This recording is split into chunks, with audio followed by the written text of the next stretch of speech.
Balloon শেপের cake টপারগুলোকে তো দেখতে খুবই কিউট লাগে, আর এগুলো বানাতেও সময় অনেক বেশি লাগে, কিন্তু কিছু করার নেই। যেটা দেখতে সুন্দর সেটা অনেক কষ্টসাধ্য হয়, কাজও করতে অনেক বেশি সময় লাগে, এটা বোঝাই যায়।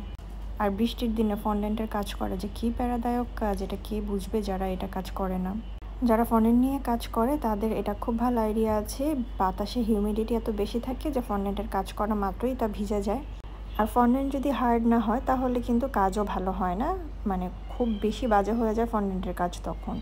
তো এখানে একজনের এইজ লেখার দরকার ছিল 31। যিনি অর্ডার করেছিলেন উনি ফার্স্টে কনফিউজ ছিল, ফার্স্টে 30 দিয়েছিলেন, পরে 31 করেছিলেন। তো যাই হোক, 31 যেখানে এইজ হবে, বেলুন টপারের মতো এটা, উনি অনেক অনেক ডিজাইন দেখিয়ে এইটা লাস্টে সিলেক্ট করলেন সিম্পলের মধ্যে কিছু একটা। তো এটা আমার এবার ফার্স্ট কাজ ছিল, এই 31 বেলুন টপারের কাজটা। বেলুন টপারের এরকম শেপ আমি আগে করিনি, আর এটা খুব ট্রেন্ডি একটা ডিজাইন, নতুন বের হয়েছে এবার।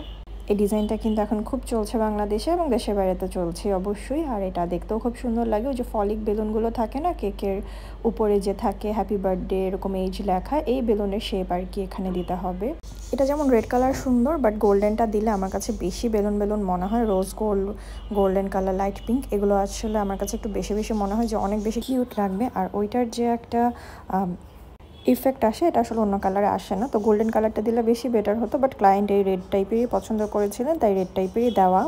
তো প্রথমবার করতে যে আমার যেটা মনে হলো যে 31টা যত ইজি লাগছিল তত ইজি না, আসলে এগুলো একটু টাইম কনজিউমিং, অনেক টাইম লাগে। আর এটার যেহেতু হাতে করতে হয়েছিল সম্পূর্ণ সব কিছু কাজ করতে হয়েছিল, তো এই জন্য একটু টাইম কনজিউমিং আমার মনে হয়, এত ইজি না। যেটা দেখতে খুব ইজি লাগে, আর কাজটা হার্ড না, বাট টাইম লাগে আসলে অনেক বেশি।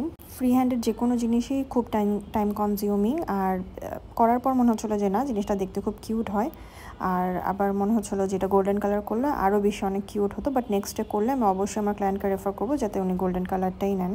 বাট তারপরেও সাদার মধ্যে রেড অনেক ভালো লাগছিল। আর এভাবে করে আমি এটা যে 3D এফেক্টটা বা এটার যে সাইডে এরকম থাকে এফেক্টটা দেওয়ার ট্রাই করছিলাম। দেখেন এটা খুব ইজি, আপনারা দেখলেই বুঝবেন এই এফেক্টটা আসলে হার্ড কিছু না, বাট করতে একটু টাইম লাগে, কিন্তু দেখতে খুব সুন্দর হয়। করার শেষে মনে হয় যে আসলেই একটা ছোট্ট বেলুন।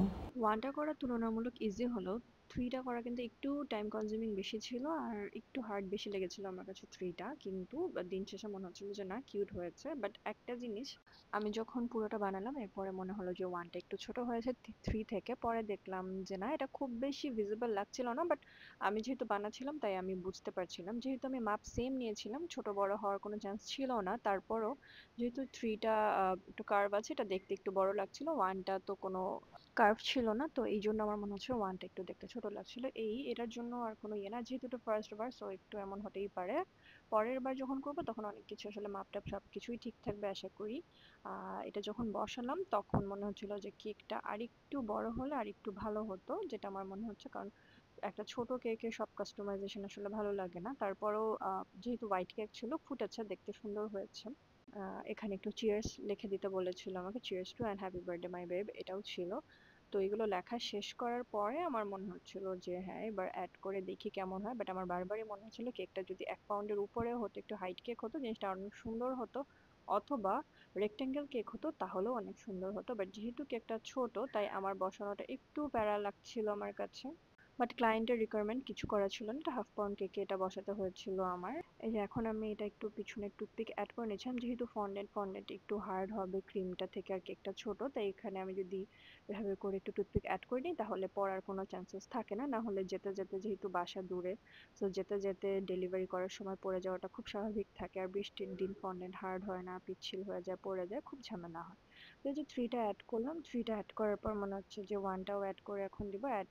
ওইটার পিছনে আমি সেম ভাবে স্টিক লাগিয়ে দিলাম টুথপিকের। সব কিছু অ্যাড করার পর, মানে নাম্বার দুটো অ্যাড করার পর আমার মনে হচ্ছিলো এখানে একটা রিবন টাইপের দিতে হবে। আর রিবন টাইপের না দিলে, মানে বেলুন ধরার জন্য একটা দড়ি বা রিবন যেহেতু থাকে, ওইটা আরও রিয়েলিস্টিক জিনিসটা অ্যাড করবে, আরও ভালো লাগবে দেখতে।